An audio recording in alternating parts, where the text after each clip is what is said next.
दरवर्षीप्रमाणे यंदाही आपल्या पतीच्या दीर्घायुष्यासाठी आणि अखंड सौभाग्यासाठी आपण सर्वजण वटपौर्णिमा अत्यंत उत्साहाने साजरी करणार आहोत.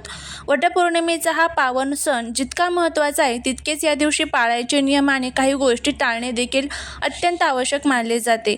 अनेकदा आपल्याकडून नकळत काही चुका होतात, ज्याचा परिणाम आपल्या पूजेवर आणि सौभाग्यावर होऊ शकतो. आजच्या विशेष व्हिडिओमध्ये आपण वटपौर्णिमेचे अत्यंत महत्त्वाचे नियम पाहणार आहोत. यामध्ये बांगड्यांचे घालायचे नियम काय आहेत, कोणत्या रंगाचे कपडे टाळावे, तसेच कोणत्या 3 स्त्रियांनी हा उपवास करू नये याबद्दल सविस्तर माहिती घेणार आहोत. त्यासोबत यंदाची वटपौर्णिमेचा पूजेचा शुभ मुहूर्त कोणता, कोणत्या काळात पूजा करणे टाळावे, म्हणजेच राहुकाळ कधी आहे हे देखील आपण पाहणार आहोत. आणि या व्यतिरिक्त अजून कोणते नियम आपल्याला पाळायचे आहे हे संपूर्ण आपण जाणून घेणार आहोत. त्यामुळे व्हिडिओ हा स्किप न करता शेवटपर्यंत पहा. जर तुम्ही या चॅनलवरती नवीन असाल तर चॅनलला सबस्क्राईब करून कमेंटमध्ये ओम वटवृक्षाय नमः लिहायला अजिबात विसरू नका. कोणतीही पूजा करताना ती शुभ मुहूर्तावर केली तरच त्याचे फळ अधिक पटीने मिळते. तसेच राहुकाळात शुभ कार्य करणे टाळले जाते. यंदा वटपौर्णिमे सोमवारी येत आहे. या दिवशी पूजेचा सर्वात उत्तम आणि शुभ मुहूर्त हा सकाळी 6 वाजल्यापासून ते सकाळी 7:30 वाजेपर्यंत हा पहिला शुभ मुहूर्त असणार आहे. त्यानंतर 9 वाजल्यापासून ते 12:30 वाजेपर्यंत हा दुसरा शुभ मुहूर्त असणार आहे. यावेळी तुम्ही वडाची पूजा आणि सुवासिनीची ओटी भरणे या गोष्टी करू शकता. परंतु एक गोष्ट लक्षात ठेवा, या दिवशी सकाळी 7:30 ते 9 या वेळेत राहुकाळ असणार आहे. त्यामुळे या राहुकाळाच्या 1.5 तासात मुख्य पूजा किंवा वडाला दोरा गुंडाळणे यासारखी महत्त्वाची धार्मिक कामे करणे आवर्जून टाळावे. मुख्यतः या कालावधीमध्ये आपल्याला पूजा ही करायचीच नाही, हा एक नियम आपल्याला पाळायचा आहे.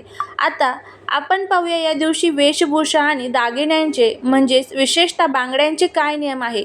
वटपौर्णिमेला महिलांनी चुकूनही काळ्या, करड्या किंवा पांढऱ्या रंगाच्या साड्या किंवा कपडे परिधान करू नयेत, कारण हे रंग सौभाग्याच्या पूजेसाठी अशुभ मानले जातात. या दिवशी लाल, हिरवा, पिवळा किंवा गुलाबी यासारखे शुभ रंग परिधान करावेत. बांगड्यांच्या बाबतीत सांगायचं तर दोन्ही हातांमध्ये हिरव्या किंवा लाल रंगाच्या काचेच्या बांगड्या भराव्यात. पूजेच्या दिवशी हातात एकही काळी, निळी किंवा प्लॅस्टिकची बांगडी नसावी. तसेच जर एखादी बांगडी फुटलेली किंवा तडकलेली असेल तर ती त्वरित काढून टाकावी, कारण तडकलेली बांगडी हातात ठेवून पूजा करणे शास्त्रात निषिद्ध मानले गेले आहेत. वटपौर्णिमेचा उपवास हा अत्यंत कडक आणि श्रद्धेचा असतो, परंतु शास्त्रानुसार आणि आरोग्याच्या दृष्टीने खालील 3 स्त्रियांनी हा उपवास करणे आवर्जून टाळावे किंवा अत्यंत काळजी घ्यावी. पहिला आहे ते म्हणजे जर तुम्ही गरोदर असाल तर निर्जला किंवा कडक उपवास करू नका. वडाची पूजा तुम्ही करू शकता, पण शरीराला त्रास होईल असा उपवास करू नका, कारण यामुळे बाळाच्या आरोग्यावर परिणाम होऊ शकतो. दुसरी जे आहे ते म्हणजे वटपौर्णिमेचा सण हा केवळ विवाहित महिलांसाठी पतीच्या दीर्घायुष्यासाठी असतो. त्यामुळे अविवाहित मुलीने किंवा ज्यांचे लग्न ठरले आहे त्यांनी हा उपवास किंवा वडाची पूजा करू नये. जर तुम्हाला डायबेटीस, BP किंवा इतर कोणताही गंभीर आजार असेल तर उपवास करू नका. भक्ती ही मनात असावी लागते. शरीराला कष्ट देऊन केलेली पूजा ईश्वराला मान्य नसते. त्यानंतर पुढचे जे स्त्री आहे ते म्हणजे मासिक धर्मातील पहिला, दुसरा, तिसरा आणि चौथा दिवस असणाऱ्या स्त्रिया यांनी चुकूनही वडाची पूजा करायची नाही. तुम्ही उपवास करू शकता, पण तुम्हाला पूजा जी आहे तर ती करता येणार नाही. जर तुम्हाला 5वा दिवस असेल तर तुम्ही उपवासही करू शकतात आणि पूजा देखील तुम्हाला करता येईल. आता बघा, आता आपण वटपौर्णिमेच्या दिवशी आवर्जून टाळायचे 10 महत्त्वाचे नियम पाहूया, जे प्रत्येक महिलेला माहिती असणे गरजेचेच आहे.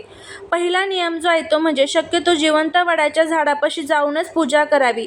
कुंडीतल्या वडाची किंवा बाजारातून फांदी आणून घरी पूजा करणे टाळावे, कारण वडाला इजा करणे पाप मानले जाते. दुसरा नियम म्हणजे वडाला प्रदक्षिणा घालताना किंवा पूजा करताना आपले केस व्यवस्थित बांधलेले किंवा वेणी घातलेली असावी. केस मोकळे सोडून पूजा करणे अशुभ मानले जाते. तिसरा म्हणजे पूजेच्या दिवशी घरात किंवा वडाच्या झाडापाशी इतर महिलांसोबत कोणत्याही प्रकारचे वाद घालू नका, रागवू नका, मन शांत ठेवा. चौथा जो नियम आहे तो म्हणजे वटपौर्णिमेची पहिली काही वर्ष माहेरून ओसा येतो, परंतु पूजेच्या दिवशी स्वतःच्या नवऱ्याचा अपमान होईल असे कोणतेही वर्तन करू नका. 5वा जो नियम आहे तो म्हणजे पूजा साहित्याला किंवा वडाच्या झाडाला लावताना हात स्वच्छ धुवून घ्यावेत. काही खाल्ल्यानंतर न धुता पूजेला बसू नये. 6वा जो नियम आहे तो म्हणजे पूजेमध्ये किंवा प्रदक्षिणा घालताना लोखंडी सुरी, कात्री किंवा टाचण्यांचा वापर करणे टाळावे. तांबे, पितळ किंवा चांदीची भांडी वापरावीत. 7वा नियम म्हणजे या दिवशी घरात चुकूनही मांसाहार, अंडी किंवा लसूण, कांद्याचे अतिप्रमाणात सेवन करू नये. संपूर्ण घर शुद्ध आणि सात्विक असावे. 8वा नियम म्हणजे घराबाहेर पडताना किंवा वडापाशी असणाऱ्या गरजू व्यक्तींना, भिकाऱ्यांना किंवा सुवासिनींना रिकाम्या हाताने परतवू नका. त्यांना यथाशक्ती दक्षिणा द्या. 9वा नियम म्हणजे उपवासाच्या दिवशी दुपारी झोपणे शास्त्रात वर्ज्य मानले आहे. यामुळे उपवासाचे पुण्य कमी होते असे म्हटले जाते.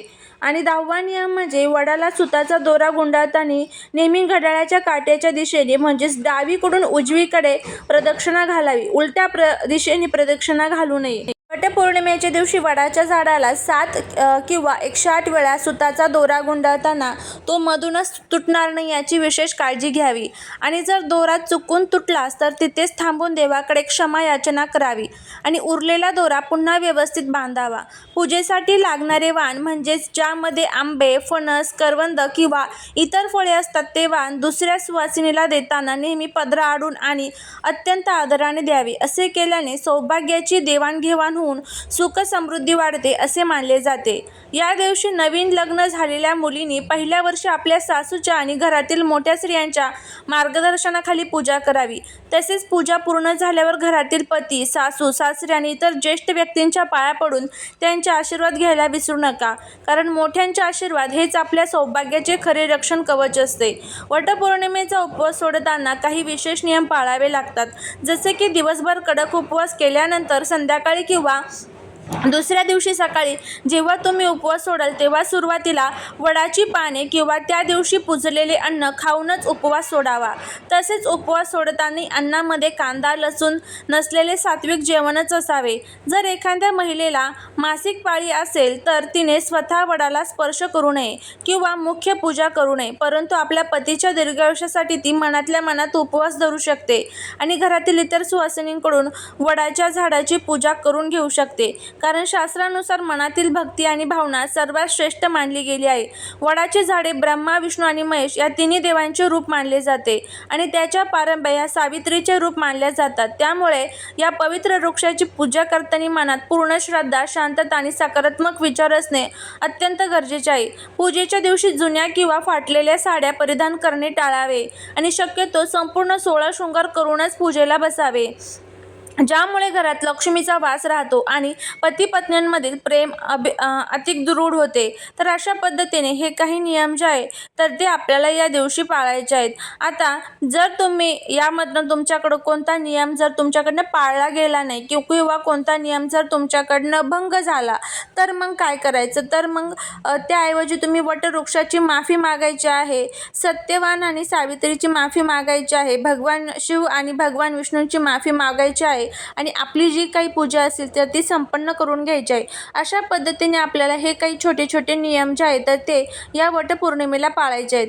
आता जर हे नियम आपण पाळले तरच आपल्याला संपूर्ण पूजेचं जे फळ आहे तर ते मिळत असतं. त्यामुळे हे संपूर्ण नियम पाळण्याचा तुम्हाला प्रयत्न करायचा आहे. जर तुम्हाला हा व्हिडिओ आवडला असेल तर चॅनलला लाईक, शेअर आणि सबस्क्राईब करायला विसरू नका. भेटूया पुढच्या एका छानशा नवीन व्हिडिओत एका नवीन माहितीसोबत. तोपर्यंत सर्वांना श्री स्वामी समर्थ.